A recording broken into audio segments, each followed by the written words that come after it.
Assalamualaikum warahmatullahi wabarakatuh. Alhamdulillah wassalatu wassalamu ala Rasulillah wa ala alihi wa ashabihi wa man tabi'ahum bi ihsanin ila yaumil qiyamah. Subhanaka la ilma lana illa ma 'allamtana innaka antal alimul hakim wa qur rabbi zidni ilma warzuqni fahma. Sahabat-sahabat Quran yang dimuliakan Allah Subhanahu wa taala dimanapun berada. Alhamdulillah bersalawat kepada baginda Rasulullah SAW. Kita pada kesempatan kali ini akan melanjutkan kajian kisah-kisah terbaik di dalam Al-Quranul Karim, the greatest Quran story. Ya, melanjutkan kajian tentang kisah dan hikmah Nabi Allah Daud alaihissalam di episode yang lalu. Kita akan melanjutkan tentang bagaimana mukjizat-mukjizat yang Allah berikan kepada Nabi Daud, keistimewaan-keistimewaannya, sekaligus juga kepada putra beliau. Karena kepemimpinan Bani Israel, kerajaan Bani Israel setelah Daud alaihi salam itu kemudian dilanjutkan estafetnya oleh putra beliau, yaitu Nabiullah Sulaiman alaihi salam. Sahabat Quran dimanapun berada, ketika Al-Quran menyebutkan tentang kemuliaan dua orang Nabi yang sangat mulia ini, melanjutkan kemarin sebelum kita masuk kepada episode tentang Nabi Sulaiman alaihi salam, karena biasanya dalam Al-Quran ini dua orang nabi sekaligus raja ini selalu kisahnya itu berhimpitan, kisahnya itu berkelindan karena dari bapak ke anak, sebagaimana di dalam surah Al-Anbiya dan juga surah An-Naml. Surat Al-Anbiya disebutkan wa Dawud wa Sulaiman idh yahkumani fil harth idh nafashat fihi ghanamul qaum wa kunna li hukmim syahidin. Kemudian di dalam surat An-Naml juga sama, itu selalu berhimpitan. Walaqad ataina Dawuda wa Sulaimana ilma wa qala alhamdulillahilladzi faddalana ala katsirin min ibadihil mu'minin. Kemudian wawaritha Sulaimanu Dawud wa qala ya ayuhan nas ulimna mantiqat tayr wa utina min kulli syai'in hadza lahuwal fadlul mubin. Kita akan melihat bagaimana keistimewaan yang Allah berikan kepada Nabiullah Daud alaihi salam. Yang pertama di dalam surat Saba. Surat Saba mulai dari ayat 10. Di situ Allah Subhanahu wa taala berfirman, A'udzubillahi minasyaitonir rajim. Bismillahirrahmanirrahim. Walaqad ataina Dawuda minna fadla. Ya jibalu awwibi ma'ahu wat-tayra wa alanna lahul hadid. Sungguh, benar-benar telah kami anugerahkan, karuniakan kepada Daud karunia yang besar dari kami. Maka Allah berfirman, ini perintah Allah kepada siapa? Gunung-gunung dan burung-burung. Ya jibalu awwibi ma'ahu wat-tayr. Wahai gunung-gunung dan burung-burung, bertasbihlah kamu semua berulang kali bersama Daud. Jadi tasbihnya Nabi Daud itu selalu diiringi dengan tasbihnya gunung-gunung dan burung-burung. Kapan saja, di mana saja Nabiullah Daud bertasbih dengan suaranya yang merdu, dengan suaranya yang indah, yang menggetarkan hati, sehingga dikenal mizmar Daud, seruling Daud. Entah ini apakah seruling itu hakiki, nyata, atau hanya sebagai simbol keindahan suara.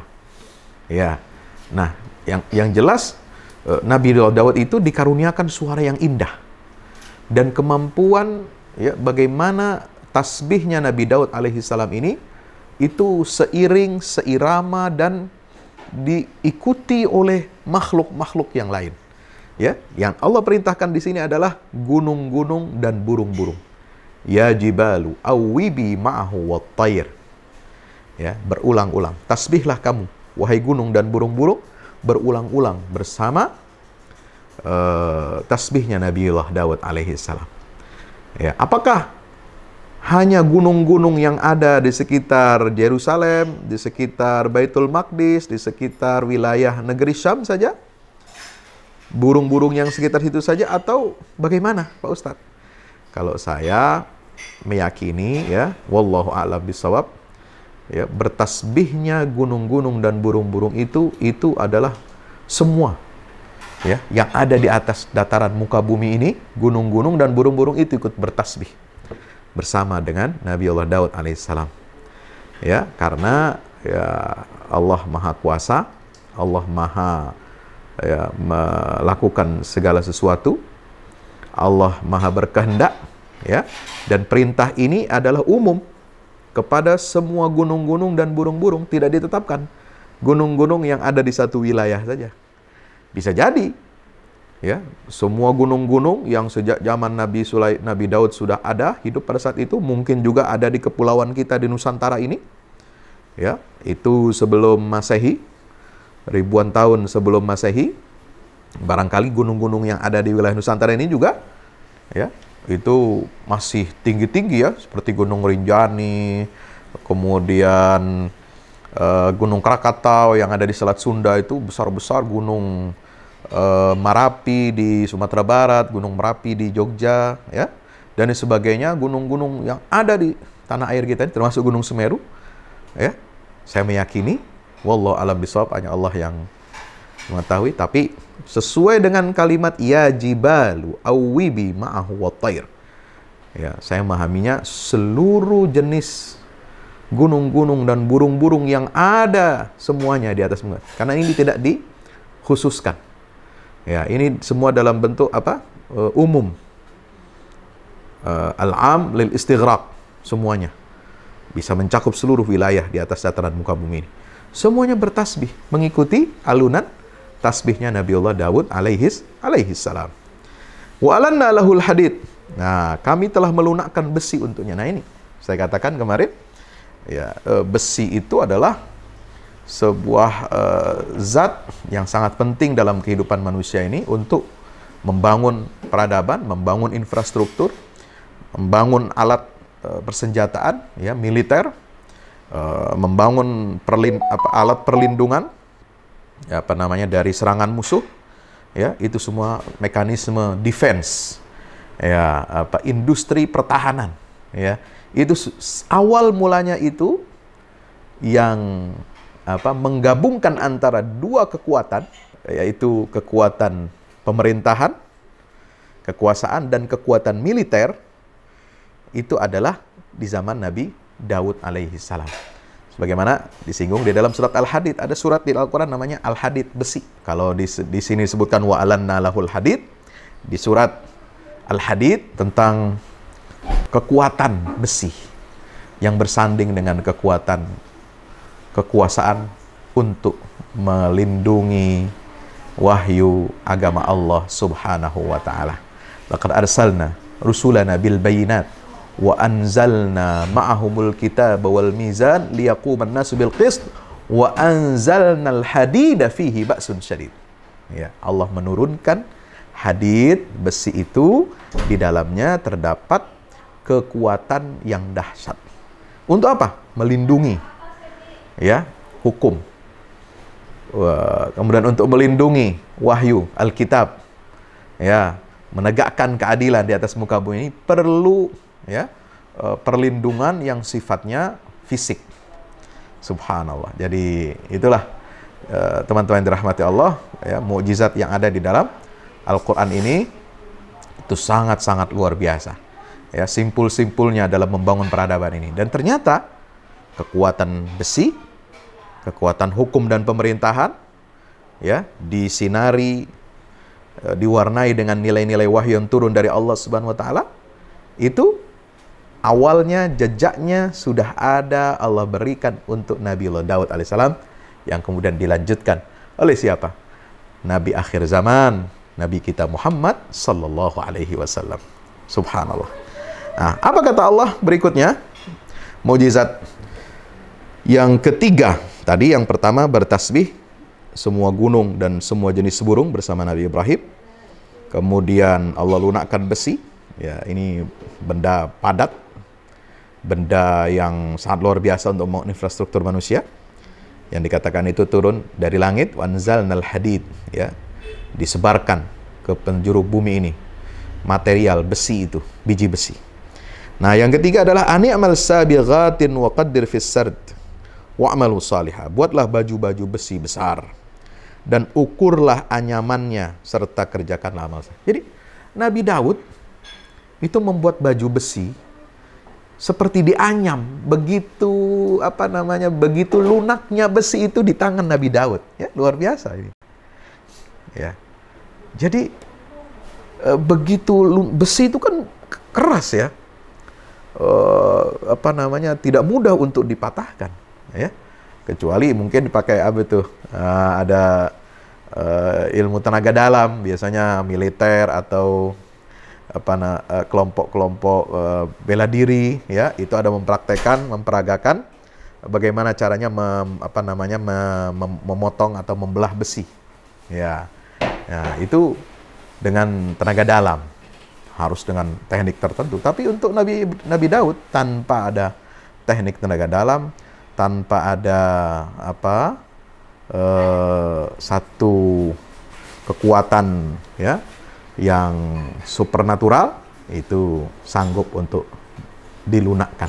Jadi Nabi Daud itu menganyam besi, ya, menjadi baju itu seperti kita ini menyulam benang.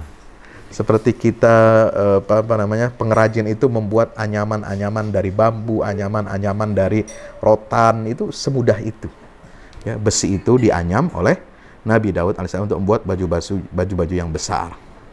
Nah, itu di antara kemukjizatan Nabi Daud alaihissalam. Nah, baru nanti setelah itu, ya, wali Sulaiman ar-riha, mulailah itu kemukjizatan-mukjizatan yang Allah berikan kepada Nabi Sulaiman alaihissalam.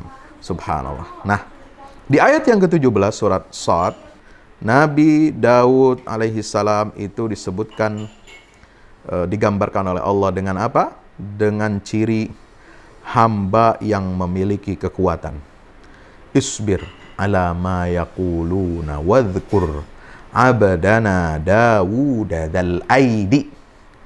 Ya, Dawud dzal aidi innahu awwab. Subhanallah. Jadi Nabi Daud ini adalah orang yang memiliki kekuatan. Dzal aidi. Ya, memiliki kekuatan. Kekuatan itu dari mana sumbernya? Dari Allah. Maka itu di sini mengajarkan tauhid. Ya, segala kekuatan, nikmat-nikmat yang tadi gunung itu bisa bertasbih, didengar oleh semua makhluk. Tasbihnya gunung, burung-burung bertasbih didengar oleh semua makhluk tasbihnya, bersama alunan tasbihnya Nabi Daud alaihissalam. Kemudian bagaimana besi itu dilunakkan, ya, oleh Allah Subhanahu wa taala. Kemudian baju-baju besi dianyam seperti kita menganyam rotan bambu, ya, begitu mudahnya, seperti kita menyulam benang. Begitu lunaknya besi itu di tangan Nabi Daud alaihissalam. Nah, itulah yang disebut dengan dzal aidi. Itu semua dari mana sumbernya? Kekuatan-kekuatan yang dimiliki oleh Nabi Daud itu semuanya bersumber dari Allah Subhanahu wa ta'ala. Karena Allah yang memberikan wadhkur abdana. Sifat Daud itu adalah tidak melebihi ambang batas dia sebagai abdana, hamba kami. Nah, bayangin. Artinya apa? Daud itu menyembah Allah. Daud itu tunduk kepada Allah. Daud itu berada di bawah kendali dan dalam genggaman Allah Subhanahu wa ta'ala. Semua karunia, nikmat yang ada pada diri hamba itu yang bernama Daud, itu semua bersumber dari Allah Subhanahu wa ta'ala. Innahu awwab. Ingat, sifat Nabi Daud ini adalah dia orang yang selalu mudah untuk bertaubat, selalu kembali kepada Allah, ya, Subhanahu wa ta'ala. Nah, ini, ya, teman-teman yang dimuliakan Allah Subhanahu wa ta'ala. Jadi Nabi Daud ini memiliki kekuatan dalam mentaati Allah, kekuatan dalam memahami agama Allah, kekuatan ilmu pengetahuan, ya. Kemudian semua potensi kekuatan itu digunakan oleh beliau untuk berjuang menegakkan keadilan. Wahfahkum bainan nasi bil haq wala tushtid wahdina ila sawa'is sirat. Nah itu seperti yang kemarin kita jelaskan. Jadi semua kekuatan itu dia gunakan untuk kebaikan alam semesta. Dia gunakan untuk kebaikan makhluk. Dia gunakan untuk memakmurkan bumi, bukan untuk merugikan orang lain. Bukan untuk menghancurkan peradaban manusia. Bukan untuk memerangi dan menindas, menzalimi umat manusia. Tapi digunakan untuk menegakkan keadilan di atas muka bumi ini. Subhanallah. Ya, beda dengan zaman sekarang. Penguasa, pemimpin-pemimpin dunia kalau punya kekuatan, punya senjata pemusnah massal, punya emas, ya, punya simpanan bank sentral yang berlebihan, kemudian punya kekuatan teknologi, ya, militer, ya, ekonomi, finansial. Apa yang dia lakukan? Menindas bangsa lain, ya, investasi di negara lain, tapi dengan syarat yang memberatkan, dengan persyaratan menguasai wilayah, menguasai lahan, ya, memasukkan orang-orangnya untuk ditanam di suatu negara, ya, untuk melakukan ekspansi, bukan hanya di daratan, di lautan juga. Nah, itu seperti di Natuna ya, yang kita hadapi saat ini, dan juga negara-negara lain, bagaimana menghadapi ekspansi China, ya, dengan proyek obor misalnya, atau ekspansi Amerika Serikat dengan proyek globalisasi dan westernisasinya, ya. Ini semua konsekuensi dari apa? Dari tidak adanya panduan nilai-nilai wahyu, ya, yang mengendalikan, yang mengarahkan pemimpin-pemimpin dunia ini. Ini semua terjadi kegelisahan, kesemrautan, kezaliman, kesewenang-wenangan di atas muka bumi terjadi. Kenapa? Karena nilai-nilai Islam ini absen.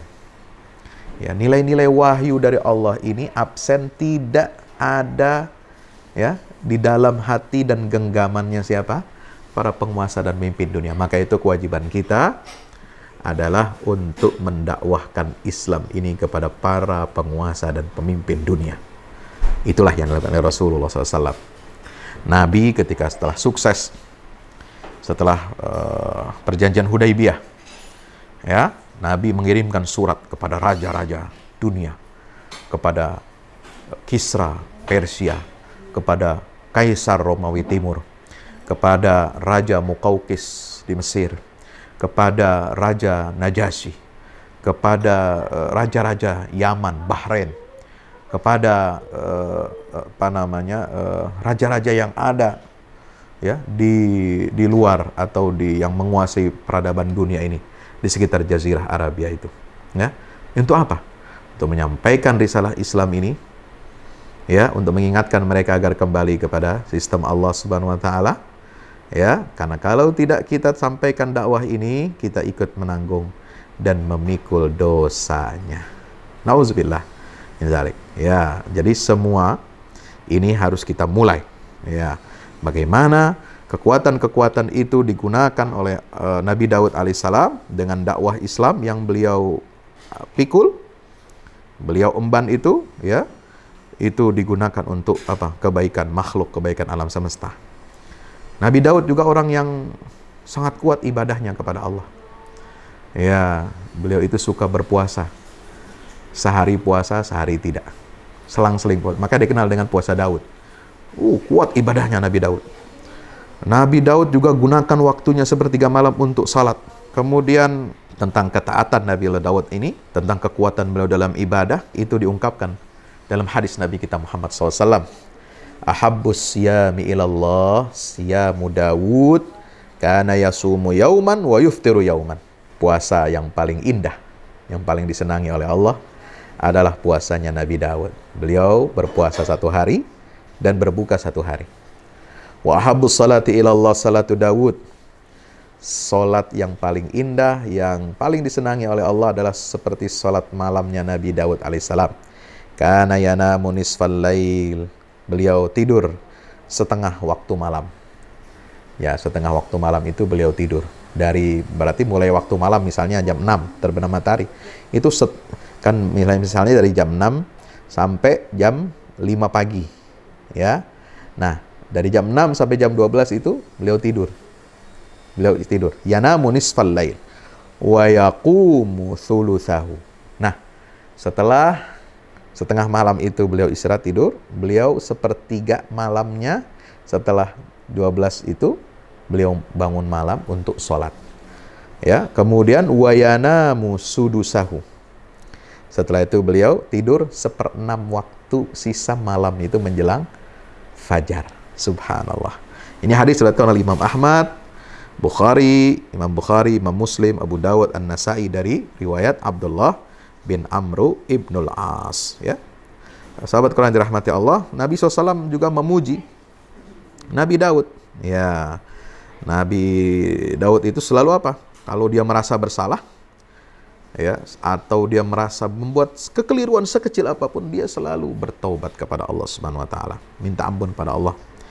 Nah, ini disampaikan dalam ungkapan hadis Nabi kita Muhammad SAW. Ini coba kita lihat bagaimana penghargaan Rasulullah SAW kepada nabi-nabi sebelum beliau. Betul-betul menjadi teladan buat Rasulullah SAW.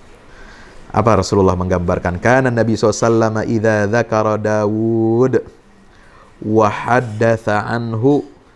Nabi SAW itu kalau menyebut nama Nabi Daud atau sedang membicarakannya, ya, qala kana a'badal bashar. Maka beliau memberikan sifat kepada Nabi Daud ini, dia adalah manusia yang paling banyak ibadahnya kepada Allah Subhanahu wa taala. Subhanallah, ya. Ini Nabi Muhammad memuji Nabi Daud. Ya. Bagaimana juga riwayat dari Ibnu Umar menyatakan bahwa Rasulullah SAW bersabda, la yambaghi li ahadin ayyaqul inni a'badu min Daud. Tidak patut, kata Rasulullah, ada orang mengatakan bahwa saya lebih banyak ibadahnya daripada Nabi Daud. Ini, Nabi SAW begitu merendahkan dirinya. Padahal beliau itu sholatnya Masya Allah, ya, ibadahnya Masya Allah. Tapi beliau mengatakan, tidak patut seorang mengatakan saya lebih banyak ibadahnya daripada Nabi Daud alaihissalam. Coba bayangkan. Ini Nabi akhir zaman memang memiliki kemuliaan dan keistimewaan yang tidak dimiliki oleh nabi-nabi yang lain. Ya, beliau menghargai nabi-nabi sebelumnya. Ya, seolah-olah ya, Nabi Daud itu adalah nabinya kita umat Islam. Memang betul nabi umat Islam karena tidak sempurna iman kepada Rasulullah Muhammad SAW tanpa beriman kepada seluruh nabi dan rasul sebelumnya. Amanar rasulu bima unzila ilaihi min rabbi wal mu'minun kullun amana billahi wa malaikati wa kutubi wa rusulih la nufarriqu baina ahadim mir rusulih wa qalu sami'na wa ata'na ghufranaka rabbana wa ilaikal masir. Harus kita beriman kepada seluruh nabi dan rasul. Tidak boleh membeda-bedakan, tidak boleh hanya beriman kepada satu nabi, tidak kepada nabi yang lain. Nauzubillah, tsumma nauzubillah min zalik. Ya. Nah, sahabat Quran yang dimuliakan Allah Subhanahu wa taala, itulah keistimewaan, kemuliaan Nabi Daud alaihissalam dengan beberapa kemukjizatannya. Ada juga diterangkan dalam ayat tentang laknat pertama kali yang Allah timpakan kepada Bani Israel.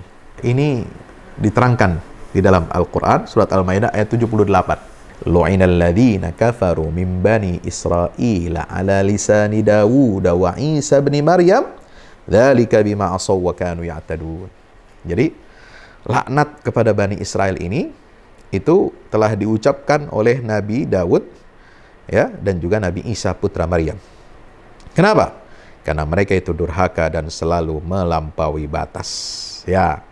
Apa sebab Bani Israel itu dilaknat dengan lisannya Nabi Daud alaihissalam? Karena mereka, orang-orang Yahudi itu berbuat durhaka, melanggar aturan Allah pada hari Sabat.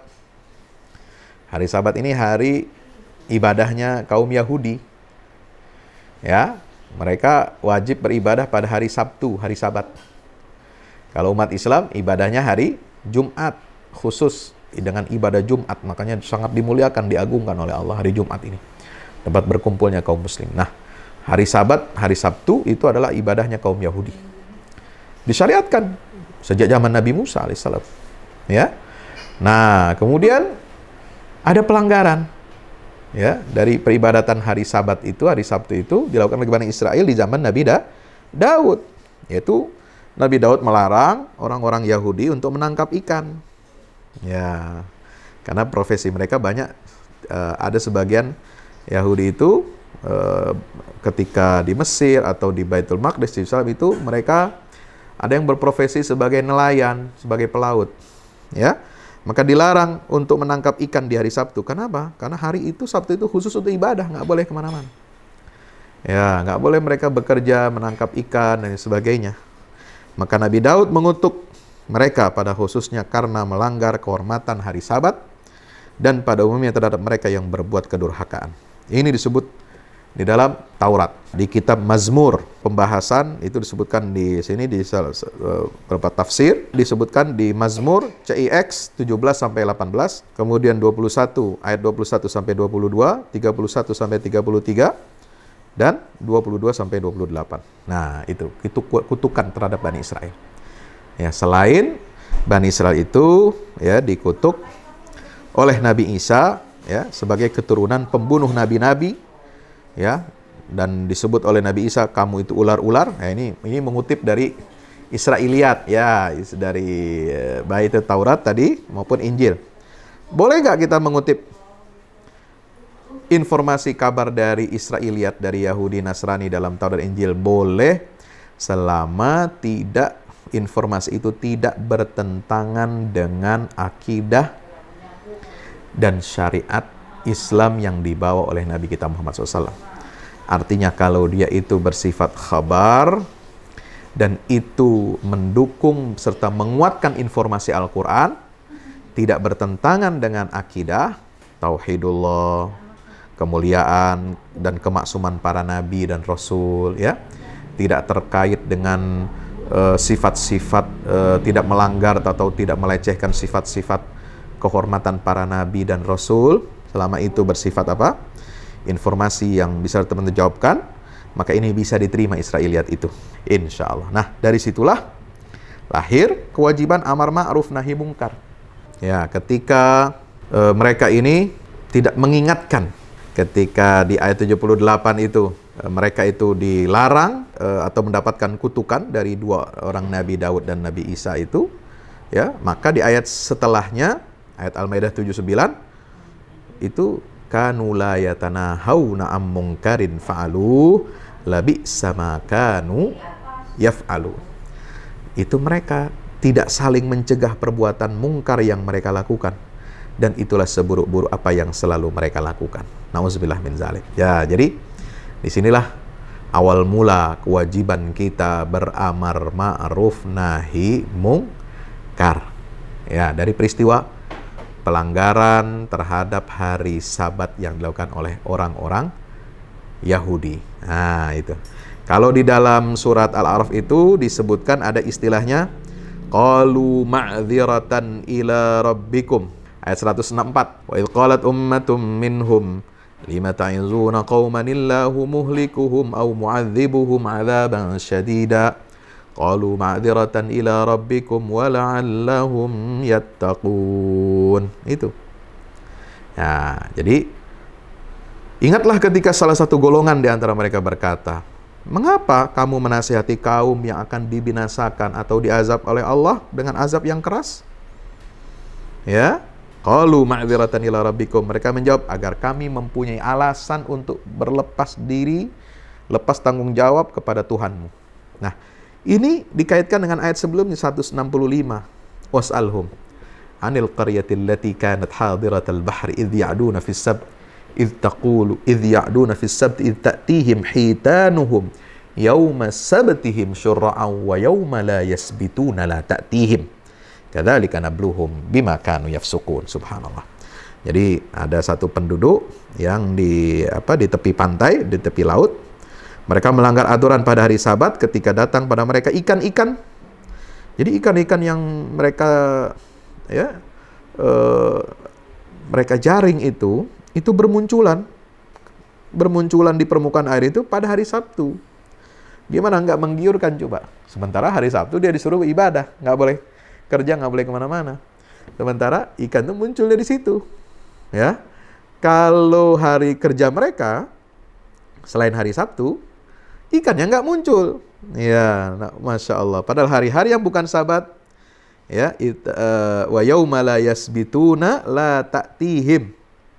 Ketika bukan hari Sabat, ikan-ikan itu nggak muncul, nggak datang. Gimana mereka mau mendapatkan keuntungan? Akhirnya mereka melanggar aturan pada hari Sabat. Mereka keluar hari Sabat itu bukannya untuk beribadah, tapi justru untuk menangkapi dan menjaring ikan-ikan di tepi laut. Subhanallah. Itulah, mereka nggak sabar. Ini kan ujian. Ya, makanya umat Islam nggak boleh terjatuh kepada praktek yang sama seperti yang dilakukan oleh kaum Yahudi. Ya, jadi kalau umat Islam ini sudah disuruh oleh Allah, ya ayyuhalladzina amanu idza nudiya lis-salati min yaumil jum'ati fas'au ila dzikrillahi wa dzarul bai'. Dzalikum khairul lakum in kuntum ta'lamun. Ya, disuruh hari Jumat kalau sudah mendengar azan segera datang ke rumah Allah, fas'au ila dzikrillah. Ya, bergegaslah untuk ingat kepada Allah dan tinggalkan jual beli. Udah, jangan buka toko. Hentikan aktivitas. Apa nggak boleh kita bekerja di hari Jumat? Boleh. Ya, Islam ini tidak rigid. Islam ini tidak kaku. Islam tidak mewajibkan, tidak memerintahkan umat Islam hari Jumat kamu jangan bekerja dunia, ya, khusus hari Jumat hanya untuk ibadah saja, enggak. Karena ibadah Jumat itu dimulai pada waktu zuhur sampai selesainya khutbah dan sholat Jumat. Tidak 24 jam, tidak 12 jam di siang hari Jumat. Allah hanya maksimal minta itu cuma 1 jam maksimal. Ya, persiapan untuk sholat Jumat, kumpul sebelumnya 15 menit sebelum azan, kemudian masuk waktu azan, ya, kemudian khutbah 30 menit maksimal, kemudian 15 menit sholat dengan sholat Jumatnya dengan sunnah ba'diyah, ya, Jumat dan zikir, udah selesai, maksimal 1 jam sholat Jumat itu. Allah nggak minta 24 jam ibadah khusus hari Jumat. Nah, tetapi ingat, meskipun Anda boleh bekerja di hari Jumat, tapi sisihkan waktu Anda yang terbaik untuk ibadah Jumat. Jangan melanggar ibadah hari Jumat. Ya, makanya Nabi mengatakan siapa orang yang tidak hadir, sengaja, sadar, meremehkan, dan menganggap tidak ada kewajiban ibadah sholat Jumat 3 kali berturut-turut, maka dia telah kafir. Kalau tanpa sebab. Na'udzubillah min zalik, tanpa ada uzur. Kalau ada uzur boleh meninggalkan Jumat diganti dengan sholat zuhur. Ya. Tapi kalau dia tinggalkan sama sekali sholat Jumat, tidak juga sholat zuhur, nggak ada uzurnya, 3 kali berturut-turut, dia telah kafir kepada Allah Subhanahu wa Ta'ala. Maka itu, nah ini harus kita perhatikan dalam kita membangun, ya, peradaban Islam yang diridhai oleh Allah Subhanahu wa Ta'ala. Falamma nasu ma dzukiru bihi anjayna alladhina yanhauna 'anis su' wa akhadna alladhina zalamu bi'adzabin ba'isin bima kanu yafsukun. Makanya orang yang lupa, ya, lupa daratan, ya, selalu melanggar aturan-aturan Allah. Falamma nasu ma dzukiru bihi, kalau mereka melupakan itu, orang yang amar ma'ruf nahi mungkar diselamatkan oleh Allah. Kami akan selamatkan mereka. Sementara orang-orang yang zalim itu akan disiksa oleh Allah dengan siksa yang keras karena mereka telah berbuat fasik. Apa siksa? Ya, Allah kepada kaum Yahudi yang melanggar ibadah hari Sabtu. Ini disebutkan dalam ayat 166 surat Al-A'raf. Falamma atau amma nuhu anhu qulna lahum kunu qiradatan khasiin. Ya, ketika mereka bersikeras melampaui batas terhadap segala yang dilarang, maka kami katakan kepada mereka, jadilah kamu kera yang hina. Na'udzubillah. Tsumma na'udzubillah min zalik. Maka dari situ mulai, ya, kebinasaan, azab dari Allah karena melanggar perintah Allah melalui lisannya Nabi Daud alaihissalam, dan mereka mendapatkan kutukan. Ya, mereka berubah oleh Allah menjadi kera. Nah, bagaimana para ulama, para ahli tafsir menafsirkan perubahan mereka itu menjadi kera yang hina, kunu qiradatan khasi'in. Ya, apakah mereka Bani Israel itu jadi kera yang sebenarnya atau hanya sifat dan watak mereka saja yang seperti kera? Ya, badannya tetap manusia, tubuhnya tetap manusia, tapi watak dan sifat mereka itu sudah berubah menjadi sifat dan watak karakternya kera. Atau memang berubah jadi kera itu baik fisik maupun psikisnya. Nah, ini para ulama ahli tafsir berbeda pendapat.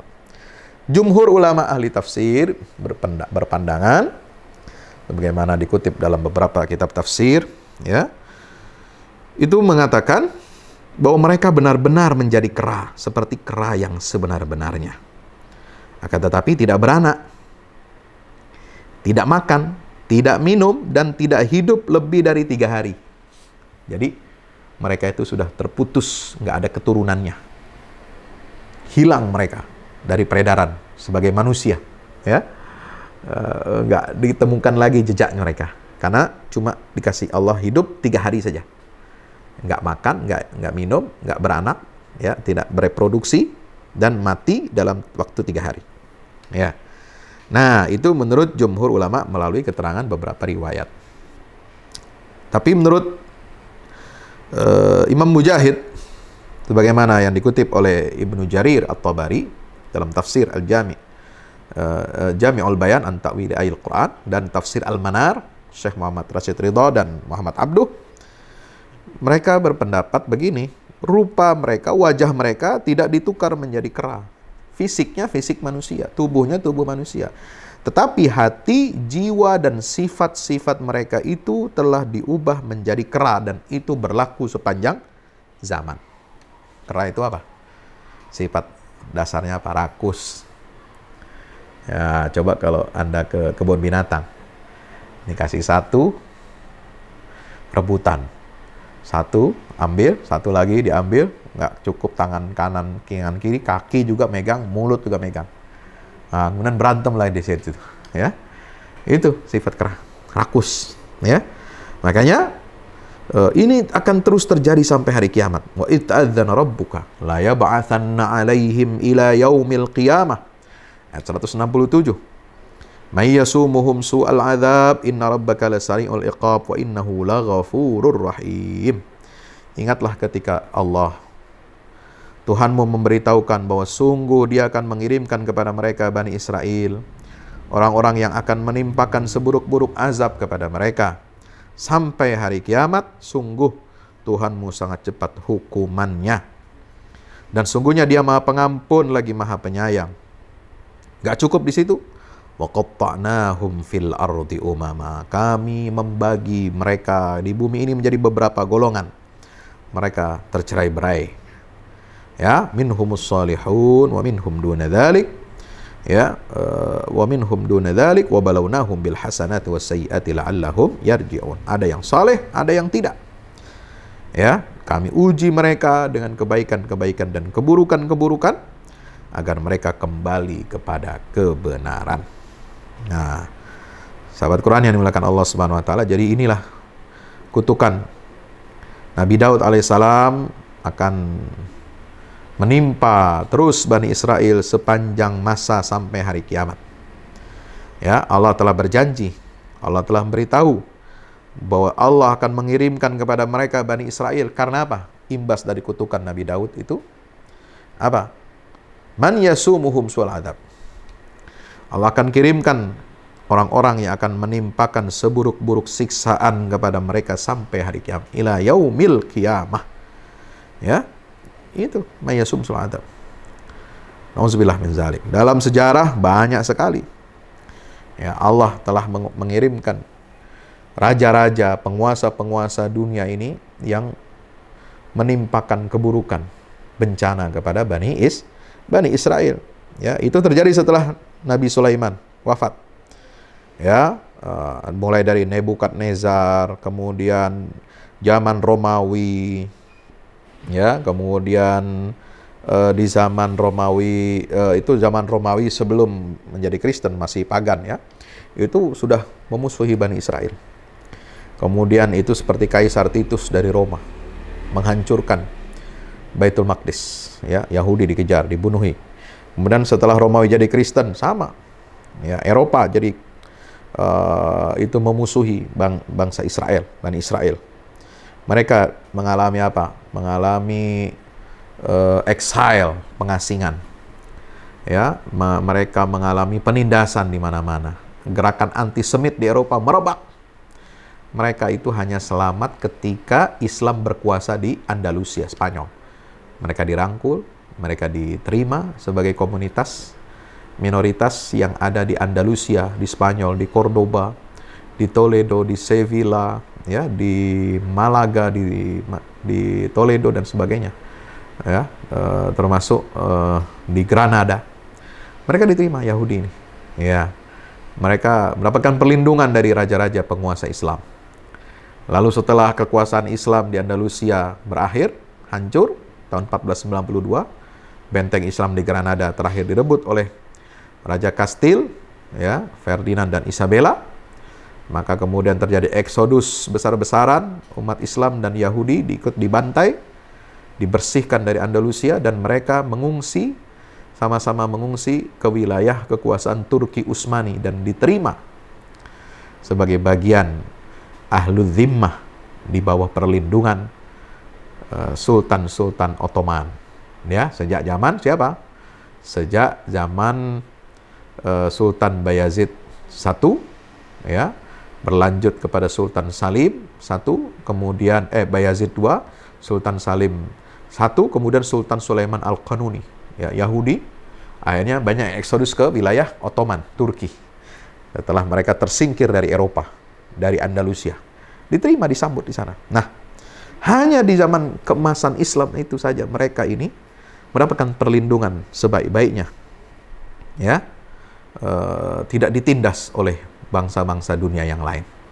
Nah, baru kemudian setelah lepas dari kekuasaan kehalifan Islam, mereka dikejar-kejar lagi di abad modern oleh Nazi Jerman, rezim Nazi di Jerman. Ya, termasuk di Amerika, di Eropa dan Rusia, ya, mereka diusir dari wilayah Eropa Timur. Dari Eropa Barat dan Eropa Timur ini kemudian mereka terusir. Akhirnya apa? Minta proposal bikin apa? Negara baru, negara Israel untuk menampung mereka Yahudi dari seluruh dunia. Nah, itulah muncul masalah Palestina di awal abad modern. Mulai dari tahun 1922, ya, di situ ada perjanjian Balfour, ya. 22 sampai 26 ada perjanjian Balfour. Perdana Menteri Inggris menjanjikan tanah Palestina untuk warga Yahudi, hasil daripada Kongres Zionisme Internasional. Kemudian diwujudkan pada tahun 1948. Ya, dengan apa? Dengan deklarasi berdirinya negara Israel yang pertama. Pecah perang di situ. Masya Allah. Inilah sejarah membuktikan kutukan Nabi Daud terhadap Bani Israel. Ya. Dan terjadilah apa yang terjadi. Ya, ini sudah saya sampaikan panjang lebar dalam video-video tentang bangkit dan runtuhnya Israel. Ada 9 atau 10 video. Ya, saudara-saudara, para pemirsa bisa menyaksikan di channel UFS YouTube, ya, official YouTube. Itu di playlist The Greatest Quran Story tentang bangkit runtuhnya bangsa Israel. Demikian kajian kita meneruskan episode yang kedua dari kisah dan hikmah Nabi Daud alaihissalam. Wassalamualaikum warahmatullahi wabarakatuh.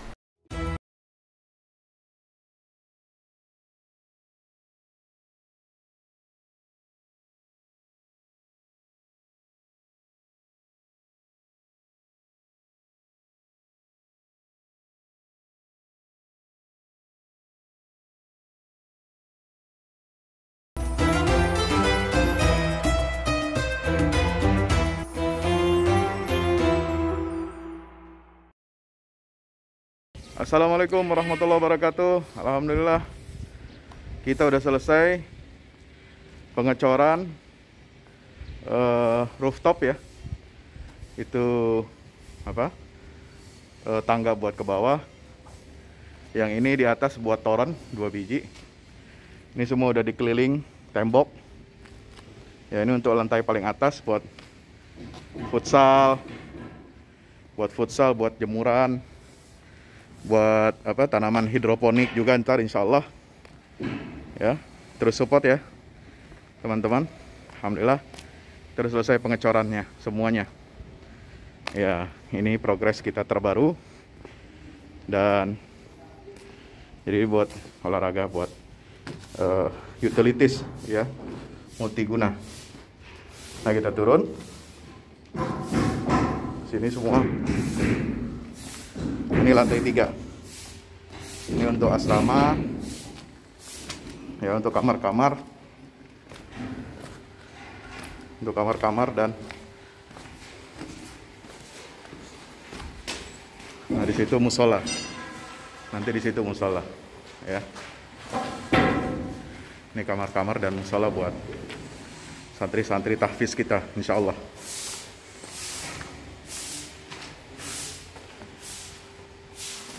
Nah, ini lantai 2 kita turun.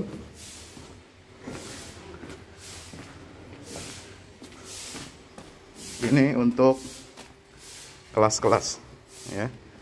Kelas-kelas tahfidz, kelas-kelas tadabbur. Insya Allah mau udah jadi. Alhamdulillah ke dukungan antum semua. Nah, tinggal ke bawah di sini buat aula. Aula semua di sini ya.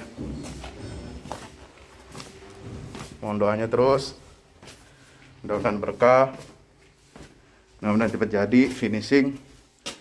Kira-kira finishingnya ini butuh 1,5 M lagi ya. Mudah-mudahan. Al-Fatihah. Al-Fahmu Institute mempersembahkan serangkaian buku karya Ustadz Fahmi Salim LCMA. Buku pesan-pesan tauhid untuk negeri di masa pandemi. Buku mutiara ilmu-ilmu Al-Quran.